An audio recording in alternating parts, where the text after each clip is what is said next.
Hello, welcome my dear student to today's daily news analysis. ये होगा आपका 18 अप्रैल 2026 का अरुणाचल टाइम्स का हम लोग स्टार्ट करेगा। The first news is constitutional amendment bill to tweak women's quota law defeated in Lok Sabha. ठीक है, सो कांग्रेस का स्टेटमेंट ये है कि nefarious attempt of the prime minister home minister to link delimitation to women's quota decisively defeated. इसका मतलब women का जो रिजर्वेशन मांगा गया है, ठीक है, रिजर्वेशन इन द लोकसभा, उसको वो बिल जो है उसको पास नहीं हुआ है। वो बिल पास होने के लिए आपको मिनिमम 2/3 का जो वोट होता है, मेजोरिटी वोट, वो लोकसभा में होना है।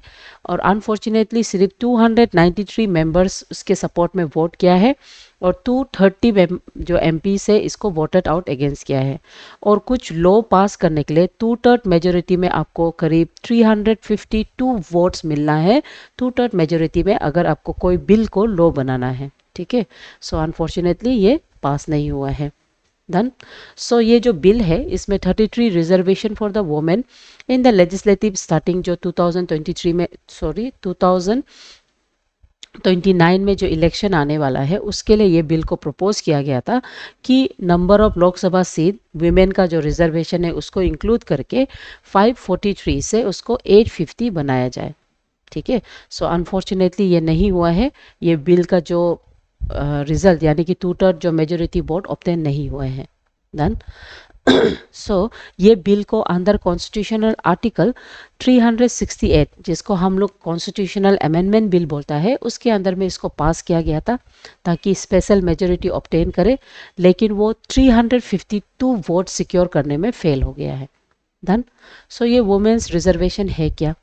ये बेसिकली आपका कॉन्स्टिट्यूशन एक नारी शक्ति वंदन अभियान के अंदर में, जो आपका 106 कॉन्स्टिट्यूशनल अमेंडमेंट एक्ट ऑफ 2023 के अंदर में 1/3 seat reservation for the women in the Lok Sabha and state assembly को लिंक करता है। तो इसमें जो प्रोविजंस है उसको हम डिलिमिटेशन प्रोसेस के साथ में, यानी कि redrawing of the constitutional boundaries, उसके साथ हम लिंक करता है। नाउ डिलिमिटेशन रीड्रॉइंग मतलब based on the population representation, हम करेंट जो नंबर है लोकसभा का उसको इंक्रीज कर देना, उसी को हम डिलिमिटेशन प्रोसेस बोलते हैं। ओके, सो डिलिमिटिंग प्रोसेस से हम कॉन्स्टिट्यूशनल रिप्रेजेंटेशन का नंबर को हम लोग बढ़ा देता है। और रिसेंटली जो वुमेन का रिजर्वेशन के लिए जो मांग किया है वो 2011 का सेंसस के बेस पे है। ठीक है, सीट को इंक्रीज करना। डन, आप लोग समझ गया? ओके, नाउ ये जो वुमेन्स का रिजर्वेशन है उसका कहानी हम लोग थोड़ा देखेगा from the mains exam perspective. So सबसे पहले प्री इंडिपेंडेंस में इसका डिमांड 1931 में दन लीडर सरोजिनी नायडू और उसके बाद बेगम शाह नवाज, वो लोग प्राइम मिनिस्टर, ब्रिटिश का जो प्राइम मिनिस्टर है, उसको लिखता है कि women's representation in the parliament होना चाहिए। ठीक है, उसी के चलते गवर्नमेंट एक्ट ऑफ 1935 में सेपरेट इलेक्टोरल्स यानी कि वुमेन के लिए अलग से वोट मारने का हक रिजर्वेशन प्रोवाइड करता है। उसके बाद कॉन्स्टिट्यूशनल असेंबली का जो डिबेट्स होता है for the women, there are few female member जो खुद, जैसे कि हंसा मेहता और रेणुका राय, वो लोग सच रिजर्वेशन को अपोज करता है। वो बिलीव करता है वुमेन हमेशा मेरिट के साथ compete करना है, not by the special treatment. ठीक है, उसके बाद after independence committee on the status of women सबसे पहले 1974 में इंडिपेंडेंस के बाद बना है। ये एक ऐसा कमिटी है जो इक्वालिटी के टुवर्ड्स प्रिजर्व मतलब नोट करता है। और उसके बाद उसी के चलते नेशनल प्रिजर्व प्रस्पेक्टिव प्लान्स 1988 में 33 reservation for the women in elected bodies के बारे में मांग करता है। और इसमें वो बोलता है पंचायत से लेकर स्टेट लेजिस्लेटिव तक, स्टेट से फिर सेंट्रल यानी कि लोकसभा तक रिजर्वेशन होना चाहिए। ठीक है, तो सबसे माइलस्टोन आपको 1992 में देखने को मिलता है। 73rd और 74th कॉन्स्टिट्यूशनल अमेंडमेंट एक्ट में पंचायती एक्ट को एक कॉन्स्टिट्यूशनल रिजर्वेशन भी देता है। उसके अलावा 33% रिजर्वेशन मांग करता है आपका पंचायत में भी और अर्बन लोकल बॉडी में भी, दैट मीन्स म्यूनिसिपल कॉरपोरेशन के अंदर में। और ये आपका पीवी नरसिम्हा राव उस समय में प्राइम मिनिस्टर था, उसके अंदर में ये लागू हो जाता है। ठीक है, समझ गया। और उसके अलावा बहुत सा स्टेट है इंडिया में, जैसे बिहार जो फर्स्ट है इसको इम्प्लीमेंट करने वाला, महाराष्ट्र, केरला, वो लोग भी letter on based on the quota वो लोग इंक्रीज किया है वुमेन रिप्रेजेंटेशन को। ओके। उसके बाद बहुत लंबा रोड है फॉर द लेजिस्लेशन, अभी भी जैसे रिसेंटली फिर फेल हो गया है। सबसे पहले 1996 में वुमेन का रिजर्वेशन एस डी देवागौड़ा के समय में आया था, लेकिन वो लैप्स हो गया है अंडर 81st अमेंडमेंट बिल। ठीक है। उसके बाद गीता मुखर्जी कमेटी आता है, वो रिकमेंड करता है 33 रिजर्वेशन होता है, एंड सब quotas for the OBC women in the future, उसको भी वो रिकमेंड करता है। उसके बाद अटल बिहारी वाजपेयी का गवर्नमेंट में इसको फिर से दोबारा इंट्रोड्यूस करते समय में quotas with in the quotas के वजह से इसको रिजेक्ट किया जाता है, वो फिर फेल हो जाता है। ठीक है। फिर 2010 में मनमोहन सिंह का गवर्नमेंट में सक्सेसफुली ये बिल को राज्यसभा में लाता है, लेकिन अनफॉर्चुनेटली लोकसभा में इसका डिस्कशन नहीं होता है, जिसके कारण वो 2014 तक लैप्स हो जाता है। ठीक है। उसके बाद 106 कॉन्स्टिट्यूशनल अमेंडमेंट एक्ट ऑफ 2023 के तहत नारी शक्ति बंधन अभियान लोकसभा में पास होता है with the support of 454 votes in the favour होगा, और राज्यसभा में भी ये यूनिवर्सली पास होता है, जिसकी वजह से reservation 33% reservation for the women in the Lok Sabha and state legislative assembly for the minimum period of 15 years ये पास होता है। ओके। नाउ इसका जो इम्प्लीमेंटेशन है ये ज़्यादातर आपका जो नॉर्थ एंड साउथ में जो क्राइसिस हो रहा है डिवाइडन को लेके, स्पेशली डिलिमिटेशन को लेके, वो फेयर डल रहा है, और इसको हम लोग कल का जो क्लास था उसमें भी हम लोग इसके बारे में डिस्कस किया है। ठीक है। क्योंकि साउथ तरफ में पॉपुलेशन कंट्रोल हो गया है, एंड दे आर फेयरिंग कि आपका जो नॉर्थन स्टेट में सिंस पॉपुलेशन कंट्रोल नहीं है, उसके बेस पे रिप्रेजेंटेशन जब हम लोग बनाएगा तो वो लोग का जो representation seat in the Lok Sabha बढ़ जाएगा। ठीक है। So that is the basic concept, और यही कंसेप्ट हुआ है जिसके वजह से डिले हो रहा है आपका ये जो डिलिमिटेशन का प्रोविजंस। लेकिन आने वाला 2029 का इलेक्शन वो डिलिमिटेशन के बेस पे ही होने वाला है, और उसमें ये जो नंबर है रिप्रेजेंटेशन का वो बढ़ रहा है। ओके। सो ये उसके बारे में है जो हम अभी आपको बताया है, आप इसको गो थ्रू करिएगा। Next, world court celebrates 80-year anniversary as the international legal framework is under strain.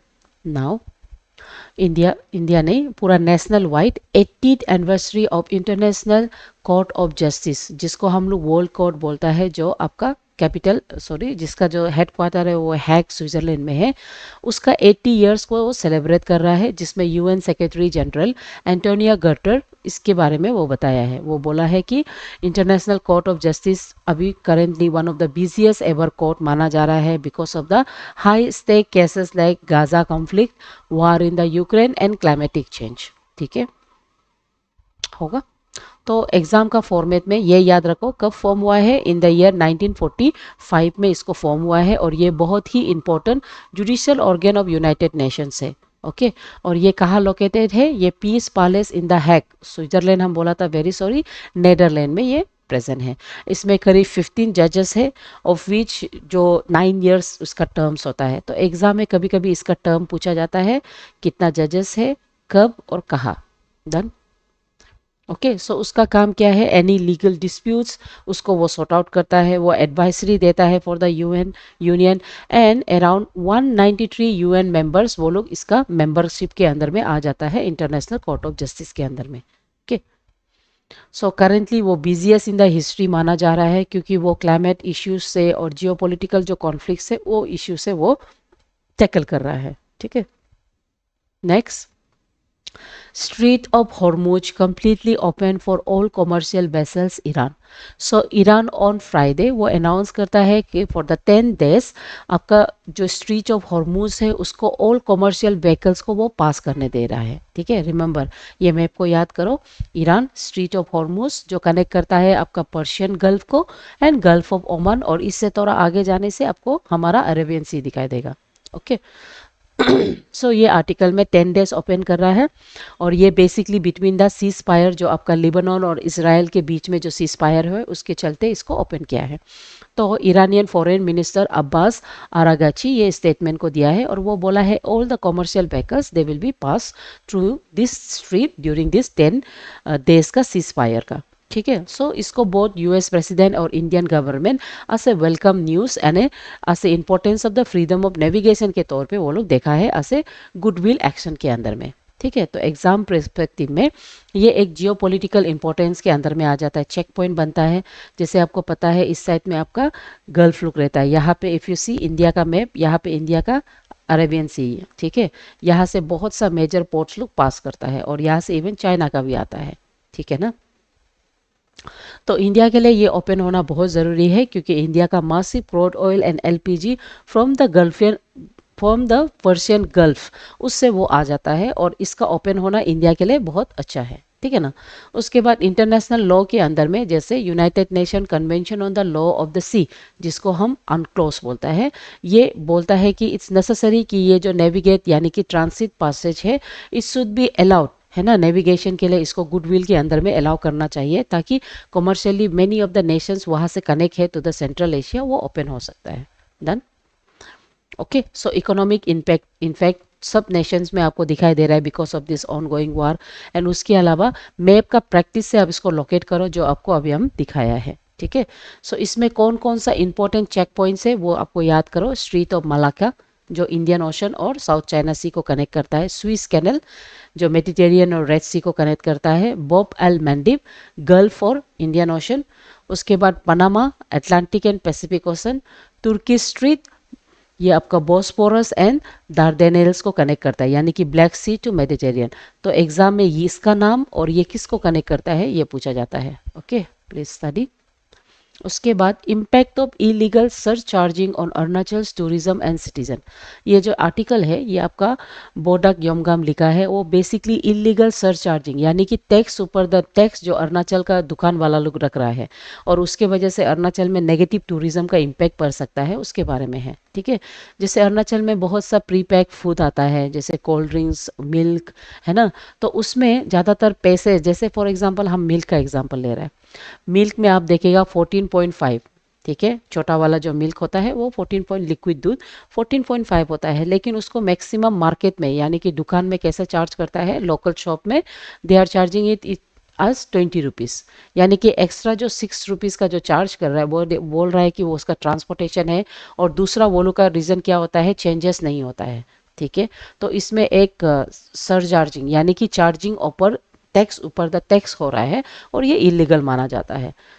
समझ में आ गया, ठीक है। तो इससे हम लोग का जो हिडन चार्जेस जो डाल रहा है इससे स्टेट का जो रेपुटेशन है, इमेज है, वो उसमें तरनीस आ सकता है और टूरिस्ट डेस्टिनेशन में अरुणाचल प्रदेश को मतलब उसके लिए इम्पैक्टफुल रह सकता है। सो इट्स नेसेसरी कि ये आर्टिकल के थ्रू वो चाहता है कि department of legal metrology and consumer affairs वो प्रोटेक्ट करे ये प्राइस इंटीग्रिटी को।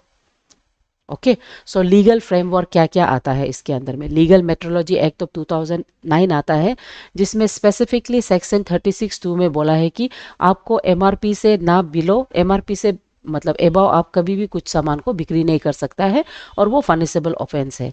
उसके अलावा कंज्यूमर प्रोटेक्शन एक्ट ऑफ 2019 के अंदर में ओवरचार्जिंग एक अनफेयर ट्रेड है जिससे आप लीगल एड्रेसेस कर सकता है।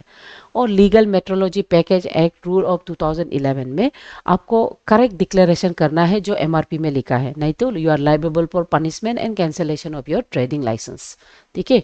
उसके बाद कॉइनेज एक्ट ऑफ 2011 यहाँ पे कंफर्म करता है कि एवरी डिनोमिनेशन 1, 2, 5, 10, 20 रुपया वो लीगल टेंडर है और इसको नेशनल वाइज आप यूज़ कर सकता है। तो इसको रिफ्यूज़ करना आप चार्जेबल है। जैसे कि अरुणाचल प्रदेश में आपको पता है 1, 2 रुपया 10 रुपये का सिक्का तो चलता ही नहीं। ओके, सो ये चीज़ नहीं होना है, इसके अंदर में आप लीगल इश्यूज़ के अंदर में आप आ सकता है। तो ये आगे जाके हमारे लिए एक स्ट्रक्चरल बैरियर हो सकता है for the tourism growth and it's necessary.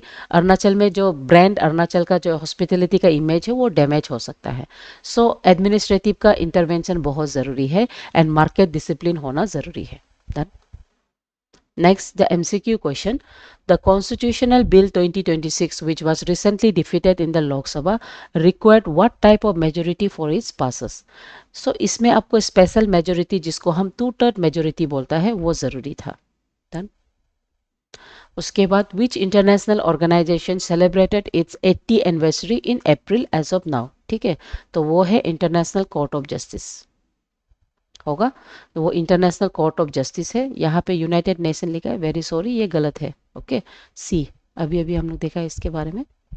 Street of Hormuz a critical maritime check point connects which two bodies of water, वो किसको कनेक्ट करता है, Persian Gulf and Gulf of Oman, है ना। आप मैप देखा होगा, Gulf of Oman, Persian, street, यहाँ पे हमारा Arabian points. under which primary statute is selling pre-packaged commodity above the maximum retail price prohibited in India। ये होगा आपका लीगल मेट्रोलॉजिकल एक्ट के अंदर में। ठीक है, उसके बाद मेंस में आपका रिसेंट जो डिफीट है 131st कॉन्स्टिट्यूशनल अमेंडमेंट बिल, जिसका वजह से रिजर्वेशन मांगा गया है 33 रिजर्वेशन इन द लोकसभा, उसका इंपॉर्टेंस के बारे में आपको पूछ सकता है, वो कैसे चैलेंज है वुमेन रिजर्वेशन से लेके। ओके, तो ये नेसेसरी है पढ़ना। उसके बाद importance of global maritime check point है ना, और उसके अलावा रोल ऑफ इंटरनेशनल लॉ जो होता है वो कैसे फ्रीडम ऑफ नेविगेशन को बढ़ा सकता है, उसका सिग्निफिकेंस और इंडिया का एनर्जी सिक्योरिटी को लेके क्वेश्चन पूछा जा सकता है। उसके बाद ये इलीगल सर्च चार्जिंग जो होता है प्राइस के ऊपर में प्राइस, वो कैसे एक structural barrier for the regional tourism हो सकता है। अरुणाचल प्रदेश का केस स्टडी में आपको क्वेश्चन पूछ सकता है।